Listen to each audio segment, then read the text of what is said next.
Buenas tardes, profesor. En este video hablaremos sobre la capa límite y sus implicancias en la mecánica de fluidos. Mi nombre es Natalia Bravo y me acompaña mi compañera Vanessa Vergara. A modo de introducción, la mecánica de fluidos es el área de la física que estudia el accionar de los fluidos, ya sea en reposo o en movimiento. En las aplicaciones de esta rama es importante los fenómenos como el desprendimiento de la capa límite. Este fenómeno es el responsable de la resistencia de fricción que se presenta en los cuerpos sumergidos en un fluido. Pero, ¿qué es la capa límite? La capa límite fue descubierta por un alemán, Ludwig Prandtl.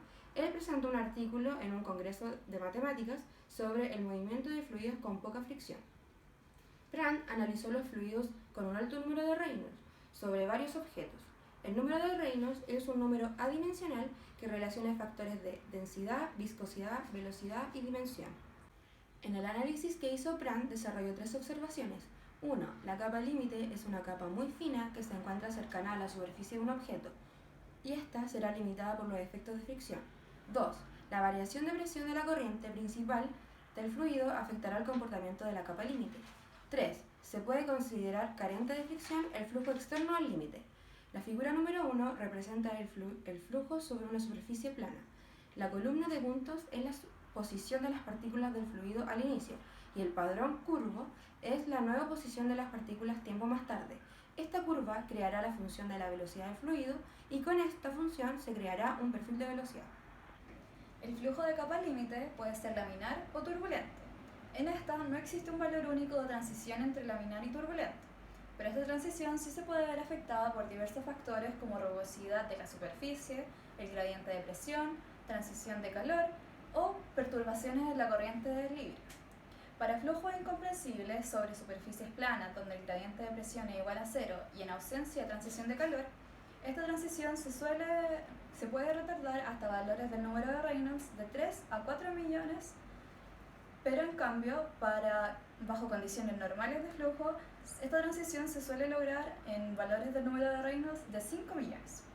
En la figura número 1 se muestra el crecimiento de una capa límite sobre una capa plana, donde en la primera región se puede observar una región laminar, donde posteriormente se genera una región de transferencia para finalmente el desarrollo de la capa turbulenta. La capa límite es el área adyacente a la superficie donde las fuerzas viscosas se vuelven relevantes. El espesor de esta se define como la distancia perpendicular a la superficie y esta nace y termina donde la velocidad del flujo es igual al 99% de la velocidad de la corriente libre. El decrecimiento del flujo másico por el dominio de las fuerzas viscosas se ve representado en la ecuación número 1, donde U representa la velocidad en cualquier parte. La segunda ecuación representa el espesor de desplazamiento y la tercera ecuación el espesor de desplazamiento, pero para aquellos fluidos que son incompresibles. El retraso del flujo dentro de la capa provoca una reducción en el momentum o la cantidad de movimiento. Entonces, el momentum en el flujo se ve reflejado en la ecuación número 4.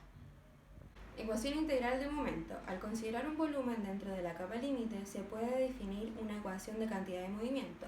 Esta función está dada por la distancia de longitud de largo de la superficie sólida. La función puede aplicarse a ambos flujos, al laminar o al turbulento. La referencia se usa la segunda ley de Newton. La ecuación 1 es la ecuación de cantidad de movimiento más conocida como momento y la ecuación 2 es su forma integral. La ecuación número 3 se representa la continuidad y en la ecuación 4 es para cuando se encuentra la permanencia en un flujo permanente.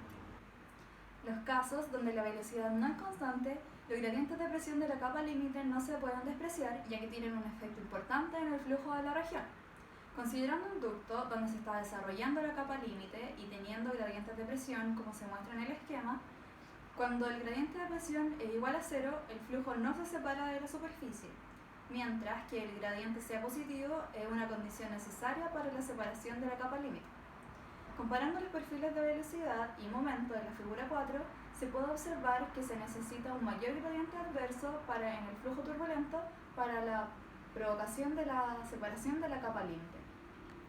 Fuerza de arrastre. Un cuerpo cuando está sumergido en un flujo desarrolla una fuerza debida al movimiento del flujo. La fuerza de superficie se debe generalmente al esfuerzo cortante y a la presión. En la ecuación número 1 se calcula la fuerza total como la suma de dos integrales, la integral sobre la superficie de la fuerza de esfuerzo cortante más la integral sobre la superficie de la fuerza de presión. En la ecuación número 2 se expresa la fuerza de arrastre.